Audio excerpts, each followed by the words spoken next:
Il y a tellement de choses à dire, mais pour éviter de parler trop longtemps, parce que ça risque de ressembler à un roman ou à une encyclopédie, j'aimerais dire ceci.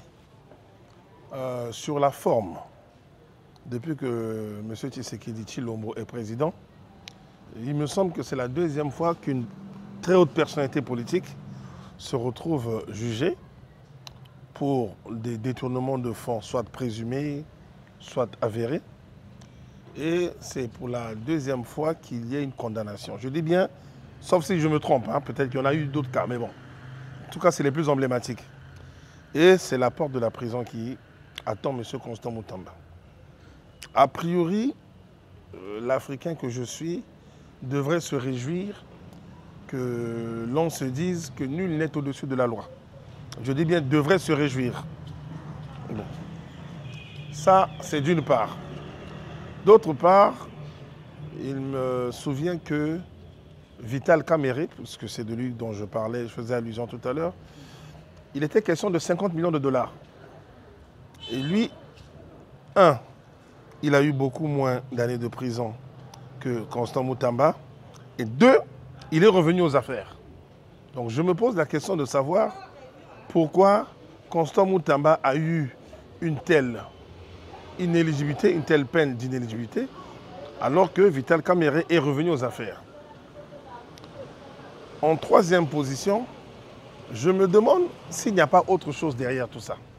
Je le dis en toute sincérité, parce que nous avons un phénomène des Koulouna sur les deux rives du fleuve Congo, des jeunes garçons qui nous font la misère, qui tuent, qui mutilent, qui volent et qui violent.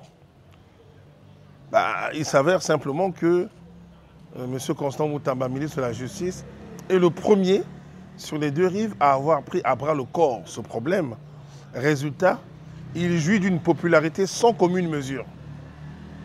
Si vous prenez la classe politique sur le fleuve Congo de part et d'autre, il n'y a personne qui soit aussi populaire que ce monsieur. Il jouit d'une popularité extraordinaire. Et les conséquences, on les voit. Regardez comment les gens qui se mobilisent pour lui. Des gens à qui il n'a pas donné un seul franc, pas un seul radis, pas un seul copec, pas un seul penny. Les gens vont le voir, lui font à manger, se mobilisent pour lui. Et ces gens étaient prêts à mettre Kinshasa à feu et à sang pour lui. Ça en dit long, politique en particulier, à se poser la question de savoir pourquoi ce garçon, je me permets de l'appeler ainsi, hein, avec tout le respect que j'ai pour lui, 37 ans, est si populaire que ça. Alors qu'il y en a d'autres qui ont 10, 20, 30 ans de vie politique, ils ne sont pas populaires, ils ne sont pas connus.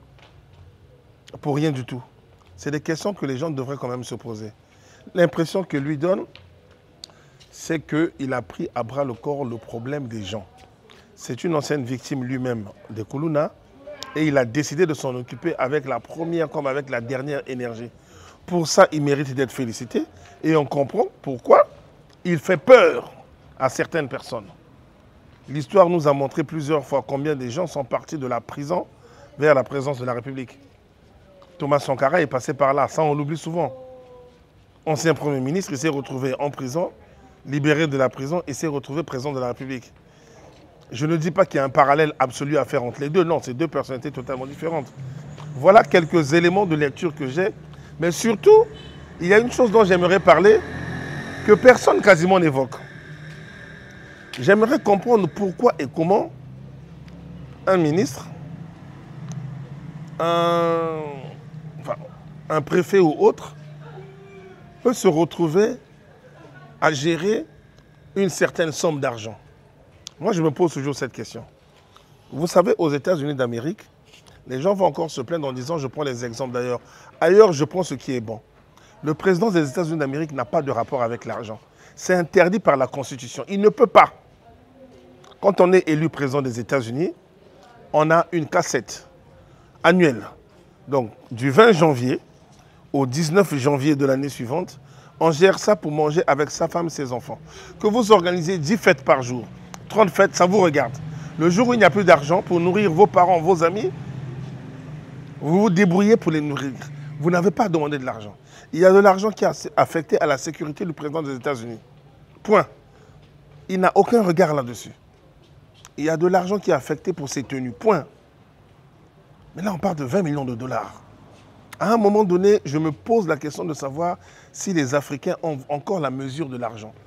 Parfois, quand on parle de millions de dollars dans nos pays, c'est comme si on parlait de 2 arachides, de 3 courgettes, ainsi de suite. C'est énormément d'argent. Comment peut-on laisser la responsabilité de toute cette somme à un seul individu? Je répète, pour Vital Kamerhe, c'était 50 millions de dollars. Là, pour Constant Moutamba, c'est 20 millions de dollars. Et ça va se répéter demain. Nous sommes habitués à ce genre de choses, ça ne choque personne. Cela ne choque personne.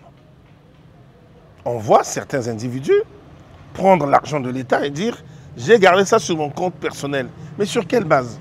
Moi, je pense que le procès de Constant Moutamba devrait amener plutôt les Africains à réfléchir de façon globale à la gestion de la manne publique.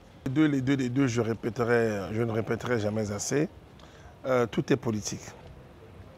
Il est faux de penser qu'un magistrat puisse être libre.